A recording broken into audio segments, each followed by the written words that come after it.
இவரது பெருமைகள் பெற்ற குடவாசலில் திருப்பதி திருமலை ஸ்ரீனிவாச பெருமானுடைய இளைய சகோதரராக இந்த பெருமாள் சம்பிரதாயத்துடன் ஸ்ரீதேவி பூமிதேவி சகிதமாய் ஸ்ரீ சீனிவாச பெருமாள் வடக்கே திருமுக மண்டலத்துடன் எழுந்தருளி பக்தர்களுக்கு அனுகிரகம் செய்து வருகிறார். இது ஒரு விசேஷமான செயல். வடக்கு மாவட்டத்தில் இருக்கக்கூடியதான கோவில் சொர்க்கவாசல் என்று சொல்வார்கள். வைகுண்ட ஏகாதசி ஒரு நாள் தான் சொர்க்கவாசல் திறந்திருக்கும். இந்த சன்னதியானது தினமே சொர்க்கவாசலாக இருக்கக்கூடியதான வடக்கு வாசலில் எம்பெருமான் சேவை சாதிக்கிறார். இப்பேற்பட்டதான பெருமாள் வடக்கே திருமுக மண்டலத்துடன் சேவை சாதிப்பது இந்த கஷேத்திரத்தில் மட்டும்தான்.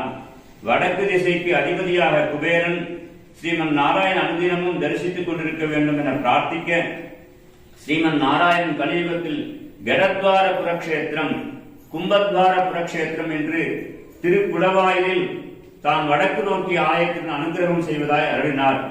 அதன்படி